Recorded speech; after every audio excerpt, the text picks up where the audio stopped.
What's up, everybody? Welcome back to another video. And in today's video, we are back with another episode of Lions Latest. And we have a lot of Lions news to discuss in today's video. So we get prepared for a second preseason game against the Pittsburgh Steelers tomorrow night at 7:30 p.m. Eastern Time. And of course, we will be live on this channel reacting to the game. And you guys should definitely tune in, check it out. Let me get your reactions live. It's going to be a fun stream. Trust me. I know the last one we had to switch it over while we were streaming. It started off pretty buggy. But this one won't be like that. I'm going to do my best to make sure that is not the case this time around. So tune in tomorrow night, 7:30 p.m. Eastern Time. We'll probably go live a little bit before that to check out that game against the Pittsburgh Steelers. All right, so make sure you tune in. It should be a fun stream. We always have a good time over there. I just realized we're still in the intro, so I got to intro this thing. Let's get it started. Up, we're going to bite a kneecap off, and we're going to stand up, and then it's going to take 2 more shots to knock us down. And on the way up, we're going to take your other kneecap, and we're going to get up, and then it's going to take 3 shots to get us down. And when we do, we're going to take another hunk out of you. Before long, we're going to be the last one standing. And welcome everybody to the video. Glad you guys are here. And we got a lot of things to talk about today. I want to talk a little bit about this Steelers matchup tomorrow. My plan was to do this last week before the Bills game, but it didn't come out in time. So I'm just like, all right, forget it. We'll just go live. But we're going to talk a little bit about the Steelers. I also want to talk about guys that you can expect to see Saturday and guys that probably won't play. We do have some notes from Lions practice yesterday. Unfortunately, it was not open to the public. I was unable to go to that practice, but I'm trying, but I was unable to go to that one. But we do have some notes, and I want to talk about some of the latest moves the Lions have made. Nothing crazy there, but just a couple of moves just to keep everybody updated in the flow of what's going on. The Lions recently had their cut down day on Thursday, so the Lions are, they're making their moves. They're making their things happen, and I wanted to discuss that as well. All right, let's get into this injury report. In this game from yesterday's practice, this is important because it gives us a lot of updates on what we could probably see on Saturday. Plus, we'll throw in some notes from Dan Campbell, what he said about the roster, guys to expect. He expects most starters to play just like they did in week 1, but there's going to be a select few, and we'll get into who those guys will probably be, that will most likely sit out. He also said that next week is probably going to be very similar to what you see this week. So whatever we see on the field in terms of starters is probably what we're going to see next week, but it also depends on where the roster is at. In the words of Mark Brunell, he said that the coaching staff, they have a plan going this third week. We'll probably talk about it soon. They haven't talked about it yet, but every team's doing it differently. Like the Steelers, they're game planning against us this week. So this is going to be legit. They got Big Ben playing. They're treating this like a dress rehearsal. Some teams are, some teams aren't. And us, it seems like we are a little bit less. But then they also said that some of this depends on, practice. So we'll get into all of it. Let's throw on the injury report right now. He on X Games mode. Here is your injury report. Let's kind of fly through this, man. At the top, we have the players that were not participating in Thursday's practice. And as I said, this was like the last big day of practice. Crosby remains on this with his hamstring injury. I'm sure the Lions are just being very cautious with him because I feel like Crosby, even though he's a backup, you still kind of know what he can bring to the table. The other backup offensive lineman is where we really got to prove ourselves. Even at the tackle position. I mean, Darren Paulo had a rough game against the Buffalo Bills. Matt Nelson sliding into guard. There's a chance that Evan Heim, there's actually a very good chance Evan Heim starts at center. I might as well go into that right now. Frank Ragnow was giving some first-team reps to Evan Heim at practice. So Frank Ragnow could be one of those specific guys that Dan Campbell gives rest to. We know what he's about. So he could be one of those guys that he gives rest to behind Evan Heim. Okay. It'll probably be Evan Brown. See, last week, Evan Brown was the number 2 center, and then behind him was Evan Boehm, who came in the 4th quarter. But Evan Boehm dealing with his injury, he won't be there. Of course, we don't have Drake Jackson anymore. So we'll probably see Evan Heim and then Evan Brown behind him now that Evan Heim is back and healthy. Pennicini continues to be on here with an undisclosed injury. Don't know what he's dealing with, but we know our defense line was super depleted last week. And Pennicini is one of those guys this offseason had surgery. They got rid of those calcium-like deposit buildups in his shoulder. So you want to see him out there, what he can do this year. And it's unfortunate because he's a really good run defender. But hopefully he'll be back soon. Also, Deshaun Hand is still here with the injury. Hand was really heating up in practice until this injury took place. We didn't get to see him on Friday. And he is still listed with what's supposed to be a not serious injury. So again, I know the Lions are taking things very patient at this point with anybody that's dealing with an injury. And when we get to what Levi said, you'll kind of know what I'm talking about there. Corn Elder's still here. Corn Elder, no participation in Thursday's practice. Elder has been getting back to it a little bit, but not to actually practicing. Like, Elder's been doing more off to the side. He just hasn't been doing a ton in practice. Heck, I bet this dude's walking around, going in the grocery store, getting some cereal. In town? Around?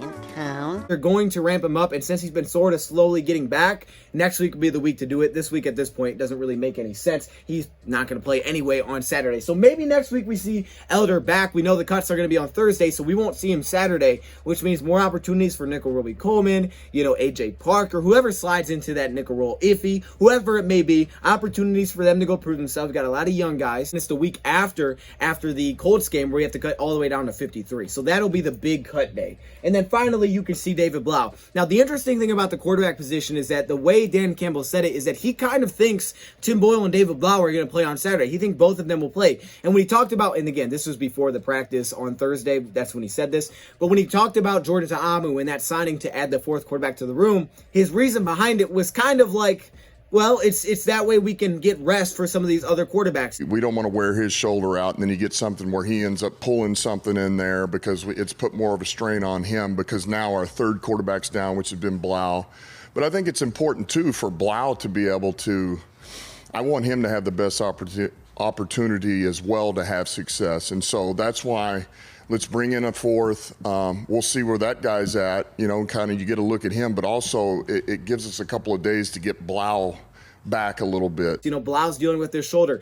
Tim Boyle, he got hit low in the Buffalo Bills game. He played through it, but, then he missed some time early in the week. Now, the good thing is, as you can see, Boyle returned to practice, so that's awesome. But I guess this time it was David Blau's turn to sit out, especially if we don't see Jared Goff, who Dan Campbell said Jared Goff could be one of those guys that sits out. He didn't guarantee it will be. He just said it could be. It sounds like it might be a guy that's not playing in Saturday's game. He said this could be a guy that does not play, but it did depend on the practice. And the notes that we have is that practice did not go extremely well, but we don't know. The thing about quarterback positions, I feel like you have to get a little bit more acclimated than maybe other spots, but we could see him. See, Michael Brockers is here, and he's kind of working back in. The way that Dan Campbell said it made it sound as if there was an injury, but for what we know, there's no injury that he's dealing with. It's that he's kind of just getting back into the flow of things. Remember, he was out for a very long time with what was vet rest. It wasn't an injury, he was just resting. So maybe this is the Lions kind of slowly getting him back and involved with practice to get him ready and ramped up for that first week 1 game.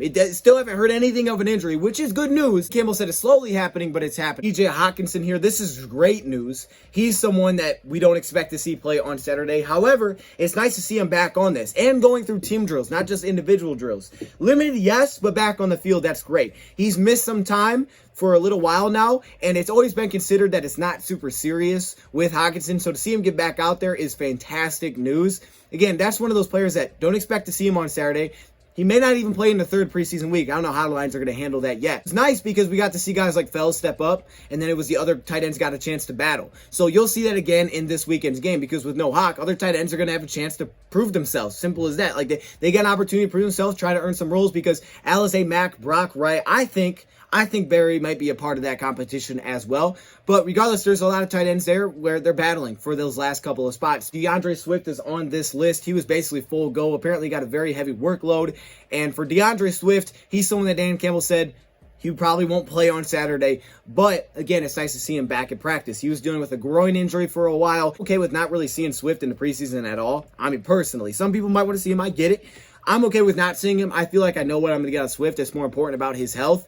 So if the Detroit Lions want to play this a little cautious with him, I'm perfectly fine with that. Full go. That's great news. He was going through team drills. He showed up in the end of practice. So that's fantastic. Dedrick Mills back at it. He had some flashes against Buffalo as well. And the running back battle is going to heat up. Jamar getting healthy. Craig Reynolds after his first game. Dedrick Mills. All right, Jamal and DeAndre Swift are locked. So the running back battle is going to heat up because we can't keep everyone. Throwing Kabinda to that mix. And now we're rolling. Heck, Javon Leake. Javon Leake may be at the bottom right now, but, he's still showing some return ability. So that position battle is going to heat up big time. Brock Wright is on here as well, that tight end that we just discussed. Tim Boyle's back in practice. And like I said, Dan Campbell thinks that he can play on Saturday with David Blau. At least that's what he said before practice on Thursday. Now he's back to practice, which is great news. Also, probably the big one to me, though, was Damien Radley. And Radley's one of those guys that we kind of just stopped talking about, but that's because he hasn't been at practice. For the last 2 weeks, this guy's not been out there going through team drills with the Detroit Lions. So to hear that Damien Radley's back and participating, that's huge. It really is.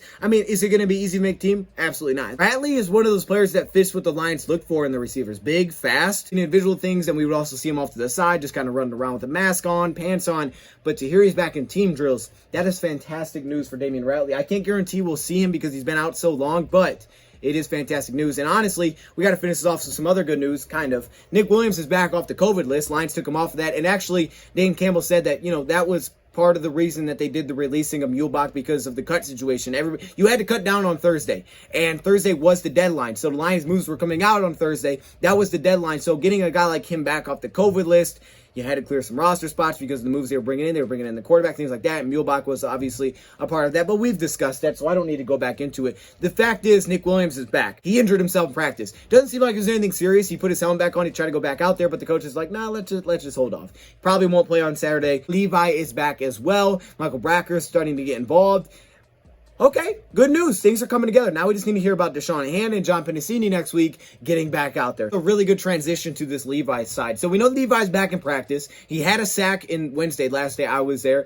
And Thursday, was the last big day of practice. But Levi's back at practice. And, I should emphasize the word back because he was dealing with a back injury. But the answer Levi gave us was very interesting to this. Very interesting. I like this because I didn't even know he was dealing with this coming out of the draft. But the Lions had him out with the back injury. He's ready to go. He's ready to play on Saturday. So expect to see Levi Onwuzurike on Saturday, which is hype. Levi basically said, hey, look, I was always good to go. I could have played. I was fine to play. Lions were just taking care of me. All right, so it seemed like it was a very cautionary thing, like, you're good to play. You could play right now, definitely if we needed you, and that's what Levi even acknowledged. But the Lions, they kind of just wanted to take care of me. They had me see some specialists, and he said what they did, it helped. So, I mean, that kind of gives you an inside look at the way Lions are approaching really everything. Just to get re-aggravated during the season, then it get worse, and we can't see you again. So this is a really good point by Levi, but expect to see him play on Saturday. So, and this is the time to do that. Like, get him right. Let's get him right during the offseason. I don't want to have stuff like that come back up where it's like, 3 weeks in, his back's hurting. No. If he's dealing with anything, let him go see some specialists. Even if he can play now, let's get him get right. Couple players to look out for. Jamar Jefferson. I'm assuming we'll see Jamal Williams, but who knows how much. Jamar's coming back off an injury. He'll probably get more than 4 carries. I'm thinking he may get some more touches. He's healthy this week. It should be fun to see Jamar Jefferson run wild. I mean, the running back position in general with Craig Reynolds and all those guys, the competition's awesome. Also, Rashad Perriman. Can't guarantee he'll play or not because he hasn't really been completely full, but he has been returning this week, like not returning kicks, but he's been getting back to practice this week, and he made a great catch on Wednesday. My big question with him is how much will Goff throw to him, or whoever's the quarterback if he's on the field. He has been rolling sometimes with the second team behind a guy like Khalif Raymond because Raymond's been there. The connection has grown. Goff trusts Raymond a ton, and he gets open a lot. Rashad Perriman, there's not tons of connection there and chemistry because, he hasn't been there a ton. So that'll be interesting to see what happens with him. Quintez Cephas should be back out there for the Lions. 4 days ago, he got back mixed into practice, and we didn't get to see him last week. So there's just a couple of guys that definitely could be back this week. I know Jamar Jefferson played, but we could see a bigger role from Jamar Jefferson. Some of the latest moves I did just want to mention real quick is that the Lions did release tight end Hunter Thedford. We talked about the Muhlbach and stuff, but the Lions did release tight end Hunter Thedford, so that moves another tight end off our roster. This is a 6'6", 260-pound tight end, and this kind of adds a little bit more to the fuel to the fire of why I thought a guy like Rashad Berry could compete at tight end. We haven't had any notes from him recently, so I don't know where the Lions are using him. Dan Campbell did bring up linebacker when he said it, additions that they made, but he didn't say who that was in particular. It could have been the Sean Dan Hamilton move to put him on IR. It could have been the signing of Rashad Berry. In the context, it kind of sounded like that. So I don't know if they're viewing him as a linebacker. They definitely could be. He did that with the Patriots last year, 40 snaps. Or if they're bringing him in to compete at tight end. I thought that would be the case. A lot of 13 personnel. Tight ends, Charlie's out. Jake Hausman's out. Now you have Hunter Thedford out. I think they could look for some more competition there at the tight end group. And he's the guy that I think brings the attributes that the Lions are looking for. Athletic, fast, hard worker, and he blocks. He blocks like crazy. That clip that I showed last night with Rad, that's fantastic. I mean, how do you get back into the play on this? Please, someone explain how he does this. Athletic freak, didn't have all the numbers. Jake Hausman didn't either, but the Lions are looking for guys like this that can block. They can play the H-back role. They're versatile, can line up in the slot receiver position, pass block, run block. I think this is the type of guy the Lions would like to see offensively. I think that's where we may see him a little bit on Saturday. But we'll see. Maybe it's that outside linebacker. And I'm cool with that. I got no issues with it. Played defensive end and started his career with the Ohio State Buckeyes. And then with the Patriots, they moved him to outside linebacker. So I'm fine with that. It fits the scheme. If that's what they want to do with it, it would make sense. But I just thought tight end definitely could work for him because he seems like the kind of fit Lions want. Plus, regardless of where he plays, tight end or outside linebacker, special teams is a place that we could definitely see him thrive. Whether that's in coverage, blocking, whatever it may be. I had 19 total receptions at Ohio State. Hunter Thedford in 1 year with Utah had 2. in his entire career with SMU, he had 3. All right, so think about that. The Lions, Jake Hausman, same way. Brock Wright, same way. They aren't bringing in tight ends with big numbers. They just are bringing in guys that can block. Can you do enough in the passing game? And I think that's what the Lions have been looking for. But we'll see. A ton of notes here from practice, but I did take it from a couple of sources online, the guys that were able to go to this, final heavy practice for the Lions of the week. And we have some notes again. I'm assuming today was kind of like a walkthrough, something like that. And maybe we'll get an injury report from today if they're there. I don't even know if they're there or not. But the word kind of around it that surrounded everything was Jared Goff, and that's because Jared Goff, apparently he had a rough day at practice, and it came with a couple of interceptions. He threw 2 interceptions on the day, but some of these defensive players were really stepping up. Amani had multiple pass breakups. Sounds like Amani and Jamie are really peaking at the right time. These guys were a little bit quieter early in camp, and but Amani recently, like yesterday, like on Wednesday, he had a pick too, and it was on 1-on-1 drills, but he had a pick. And now coming back and basically doing that again, flying all over the field. And Jamie, multiple good days, and then putting this, like the linebackers were getting very involved. Okudah had a pass breakup that led to an out-of-bounds interception by Tracy Walker in the red zone as he tried to force it in there. The linebackers, Collins had an interception. That doesn't surprise me a ton because Collins, his last couple of days practice, him picking up. Like I saw back-to-back days with pass breakups, making plays in the backfield. So for him to get a pick, it's honestly not very surprising. Austin Bryant with a couple of plays on the defensive line, getting after it, making some tips. Charles Harris came up with a pick on a tip. So, the defense was making some plays defensively, and I just think that's what they're going to do this year. But there's always two sides to it. Of course, not being a DB there definitely hurts. And Campbell said, yeah, Goff could be one of those guys that don't play, but it also kind of depends on what we see in practice.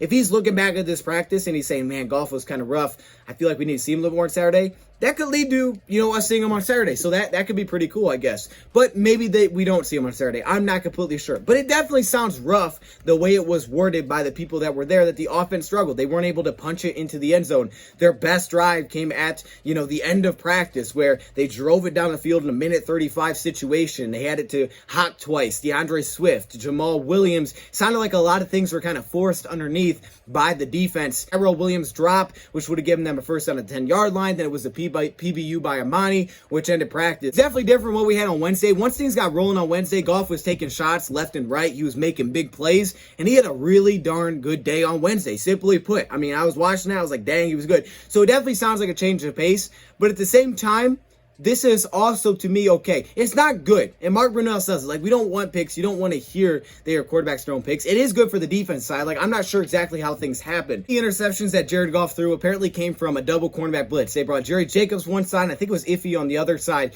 and Jamie Collins dropped into a crossing route, and it was picked off. And that sounds like it could have been the hot read for Jared Goff. Pressure's coming in. Where do I go with the football? He went over middle quick, and he threw a pick. That's a concern for me. If that's how it is, if I'm picturing in my head right how I think this would have played out, that is concerning because we saw the same thing kind of go down with Miami. So there's definitely reasons to be a little concerned about that. At Miami, the same thing happened. They brought the heat. I mean, they absolutely brought it. Cover 0 multiple times, and he had a couple of picks. He had some issues in that game of, making decisions with that pressure, accuracy, doing things like that. Throwing it to someone that you thought would be there, and then all of a sudden you have a linebacker drop into that hot read, and they pick it off. That's what it sounds like reading through this, and that does concern me. That's an area where they have to work on. But I'm also kind of glad that it happened in practice. That way the Lions can circle that and say, hey, this needs to be better. This can't happen. We got to figure this out offensively. Mark Brunell can see that. I'm glad that kind of thing shows up because that was one of the spots where he really struggled. That Miami game last year was kind of a mess. It may have been his worst game of the entire season, and they played a lot of cover 0. They just brought the house at him. So I'm glad it happened in practice and not during the season. I'm glad it happened now because this is something I think the Lions obviously need to work on with Goff. I would like to hear better notes from Jared Goff, no question about it. I would like to hear they were able to punch it in. I'm actually more concerned about the red zone offense because that's an area I brought up on Wednesday, hey, look out for this red zone offense and red zone defense because we have had inconsistencies punching it in. We've had opportunities, we have dropped passes, but we haven't been consistently punching it into the end zone. We even saw it in the Friday game against Buffalo. We couldn't punch it in from the 10. Obviously, the run game makes a very big factor to that, but you have to be able to punch the ball in once you get into the red zone. And apparently, they weren't able to do that again. That's the spot that I'm definitely circling when I'm saying, hey, what am I looking for the Steelers? Red zone offense. Can we punch the ball in? And when you have a real run game, yeah, that changes the dynamic. But can we punch it in? And that's not even just first team. That's second team, third team. He called Jared Goff playing more confident. He's been more aggressive. And, the narratives have changed. The beginning first week of Jared Goff was kind of like he ain't taking shots down the field. And then it became, well, Goff is taking shots. I mean, on Wednesday, I was like, what? Who is this dude? He was taking a lot of shots. And I can feel the confidence, the trust, pushing the ball down the field. Like, there was a lot of confidence there. There may have even been a little cockiness there from Jared Goff to push the ball down the field. He may have been feeling himself a little bit, but that's the chemistry I feel like he was building and trusting his guys. And you could really see it, specifically with a guy like Khalif Raymond. You know, Perriman, we got to see him more in practice. That way that can build. But you're seeing more confidence. Tyrell Williams, of course, St. Brown has always been their hawk. There's been trust with those guys. But building the trust with some of these deep threats down the field, I think we started to see that kind of come together. So for him to throw picks isn't really a problem to me in practice. That's going to happen is practice. This is when I want it to happen. I don't want Jared Goff heading into the season knowing that, hey, he didn't throw any picks in training camp, but he also didn't try anything. He also didn't play aggressive. He also didn't take shots and see, hey, can I make this thing work? He just said, it's not there. I'm just going to take dump offs. Nothing wrong with dump offs. Mark Brunell said this: I have no problems with taking dump offs as long as you're taking care of the football. When the shots are there, we got to take advantage of them. In a game scenario, interceptions are killers. We can't have picks in games. We've had them. Interceptions are killers in games. But in practice, this is when I want them. Honestly, I want them now. Mark Brunell says, I believe nothing bad happens in practice because you can take it and you can learn from it.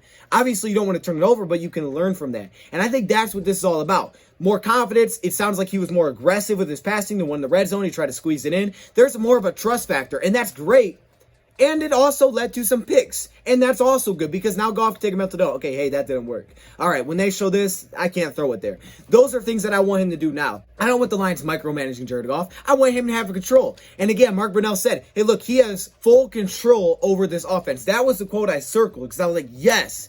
That's all I need to hear. Lions aren't holding back Jared Goff like some of the words were back with the Rams, that he was being micromanaged, things like that, and Goff wasn't happy, and it was like, they didn't really want me as their quarterback. I don't want that. I want Goff to be Goff and let him go play. You're the quarterback. You're getting paid like a top-tier quarterback. Go out there and play and prove that you're the guy. That we got to figure that out this year anyways. I don't want some dude trying to hold him back, be like, I don't do that. No, make your mistakes now that we can learn from them, because heading into the season, we're going to need you to do things like that. We're going to need you to make plays, and we're going to need you to have the confidence to take that shot. And trust me, if coaches are sitting there saying, don't do that, you ain't going to have any confidence when it's game time. And the aggressiveness come out, and it was bound to happen.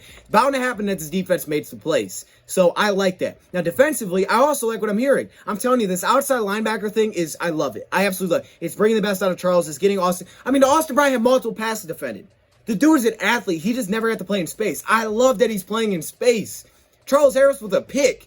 These guys are very athletic. And same thing goes with Harris, goes with Austin Bryant, Julian Okorie, getting an opportunity to play in a two-point stance, to play in space, more freedom. They all have the ability to drop. We saw Robert McCray, Julian, they can all drop. It's nothing crazy. We saw it in the film video. Go check out my defensive video. They can do it. But it's nice. I like to hear that from the defensive side. So glad they stepped up and made some plays, because Goff was testing them the last couple of days. Specifically on Wednesday, this dude was taking shots, and he was hitting them. Now, yes, Jeff Okudah, a guy that's played well all training camp. Okudah's made his plays. We have a couple guys like Jamie last couple of days. Like, you've had guys that have made plays here and there. Just had a good day in front of all these fans.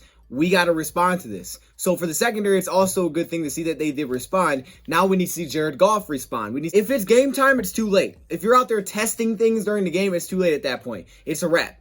All right, you need to know what you can trust and who you can trust and where you can throw the ball during practices. And honestly, this takes me back to the protection. This is the part I would definitely think the Lions need to work on, because even Mark Brunell said he's good with protections, which is a great sign. I'm glad he said that. But we know the statistics, his numbers under pressure versus not being under pressure. When he's protected, which he was, and that's why we drafted another top offensive lineman, those 5-0 linemen can play. But it's when the blitzes show up where we can see some issues because you get free rushers. That'll be the area where Goff needs to improve. And of course, that comes to pass protection, picking those things up. And also, he needs to help with some of those hot reads. Where do I go with the football in this situation? Because teams have gotten him with that. So like I said, I'm glad that Jamie, if I'm picturing it right, dropped into the hot read where there was a double blitz from a cornerback. They were unblocked, whatever it may have been, and he picked it off. Because now the coach's staff will see that, and they'll say, this is something we have to address. That's in preseason or practice. That needs to happen before we get into game time, when a team throws that at him and we have no response for it. He needs to know what it's like to be in that spot. And no one wants to get picked off. Goff's thinking that. I don't want that to happen, so he's going to learn from it. If he's that dude, he wants that. That way he can learn from it. I also think this defense, schematically, is built to force more turnovers. It just is built for that. And Aubrey Pleasant does a fantastic job. He's done it everywhere he went. Like, that's my favorite coaching hire, aside from the man that's doing it all, Dan Campbell. Like, Aubrey Pleasant's a stud. So he's going to get the best out of these guys. Okudah, You know, he's been playing at a pretty high level throughout camp, aside from sometimes the one-on-ones trying to go against like St. Brown, but he's been pretty good outside of that. Amani, now he's picking it up. You know, last couple of days he's really been picking it up, which is going to be huge. I do like what we have in the secondary. It's nice to hear Tracy Walker's name come up. We haven't talked about him much. Will Harris making plays with run game, but T-Walk getting back to that free safety role and a split safety look. I'm excited to see how that goes. I am pretty excited about our secondary. So not a very good day from Jared Goff. It sounds like that is concerning. There's reasons to be concerned there, but at the same time, it's also a good day for the defense. Sure, when they go to these scrimmage-like sets, these situations, the pass game is much more emphasized offensively and defensively because the run game, it's really tough. I actually saw a Sean McVay thing pop up, and he was saying that as well, that you can't really judge the run game at this thing because that's true. You can't tackle guys. You kind of just touch them into plays, blows dead. So you don't know if like he would have kept running. I wasn't there, so I can't give you a fantastic take. Jamie's getting paid $10 million a year. He should intercept Goff. He should make these plays. Last couple of days, he's been picking it up. So it is nice to see that he's starting to get his name out there consistently as bang, flashing. And now coming up with that pick, that's great news. I want that out of my top tier linebacker. You're getting paid $10 million. You're getting paid $9 million more than basically any linebacker we have. Go make plays, man. We need that out of you. Tom Kennedy continues to be the #1 punt returner. He's in a good spot. He had a good game against Buffalo. If he's a top punt returner, which Khalif Raymond seems like he could, but in reps, Tom Kennedy's getting them. If Kennedy could have a shot to make the team. Apparently, Bolden had another drop. Kennedy and Bolden's the battle to watch now. Because if Kennedy can overtake Bolden, which is very possible this weekend, we'll see. He's got a very legitimate shot, and it'd be really cool to see him make the team because the dude can make plays. He's very trustworthy, too. He catches a lot of tough passes. He's fast, really fast, like deceivingly fast, and he has that special teams ability. I think it'd be really awesome to see him. Kicking battle, apparently Bullock went 3 for 5 with misses from 47 and 40, while Zane went 4 for 4. Now, Wednesday, Bullock was on his thing. He was hitting 50 plus, and I was like, yes, let's see it. And Zane was making his kicks as well. Apparently, the level may be coming back like to this. So this kicking battle continues. You hate to hear misses. We'll see how it plays out. I'm still going to lean with, I think the Lions go with Bullock into the season, but it's practice. Let's see you show up in a game, and hopefully we get some game situations. He was 3 for 3 last week. Nothing was long, though. Let's see how he does this weekend. Julian Okwara continues to play well, which is the word, and that's awesome. He probably has a lot of confidence from that Bills game, and he's probably just building off of that. Finally, a big one here. Nickel Roby-Coleman is apparently getting reps now with the first-team nickel, and that makes sense. A.J. Parker was, and we might see a little bit less on that. I mean, he got great, valuable experience, and I think A.J. Parker could definitely make this team.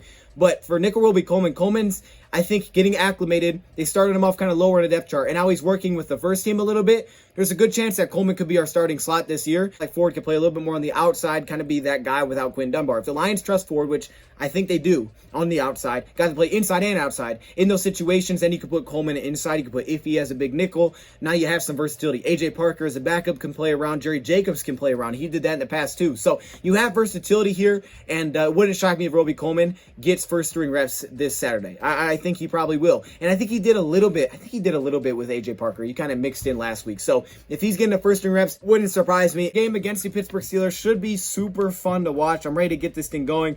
Couple notes with Steelers. Big Ben will be playing against the Lions his first game. The Steelers are 2-0. They've already played 2 preseason games. And apparently their offensive coordinator is scheming for the Lions. So for the first time, he's doing some scheming. So this is going to be a very legitimate test for a defense that we're scheming a little bit more is what Dan Campbell told us for this game and then more for the Colts game. Maybe just a little bit here, and we're kind of implementing that. It's what A.J. Parker said. But this is going to be a pretty fun game to watch. Using this as kind of like a dress rehearsal. To get Big Ben to play, next week they're going to rest. That's what it sounds like. Claypool may not play, but James Washington will. It sounds like this is a dress rehearsal, so it should be very legitimate contest for a team that's 2-0. Also, when you look at the tackles, apparently they have some issues there at tackle and the offensive line, so look for our pass rushers, get after it. Maybe Julian gets some higher reps. I'd love to see that. I think Rad made a great point there. That'd be awesome. I want to see these young guys. Some of these vets, like I know what I'm getting out of Trey. All right, I feel like I know what I'm getting out of Hawk and Swift. So for some of these guys, okay, I'm fine with that. I would like to see Julian get more reps, and it should be fun to see how they go against these tackles. Plus, the Steelers got some young guys that I kind of liked around draft time, and I'm interested to see it. Mark Gilbert, he started off fantastic early in his career, and then it kind of just fell apart, but Mark Gilbert's been playing pretty well. Quincy Roche, outside linebacker, he got some love. I know we talked about him a lot before the draft. And also Shakir Brown. We drafted him a couple of times out of Michigan State. So 3, defensive players that I'm definitely going to have my eye on in terms of the Pittsburgh Steelers just to see if they flash at all. And finally, I think we should end with this highlight montage of some beautiful snaps from our new long snapper, Scott Daly, who says this: I had a crazy path to get here. It's been a weird journey. And I know I have big shoes to fill without Dom Muhlbach here, but I feel like I'm ready to do it. I'm confident in my play. And look at this snap. Oh, that's beautiful. Oh my, stop it, Scott. Scott, stop it. Sorry, I don't watch long snappers, so this is different. Thank you, Brad, for watching, and I'm out.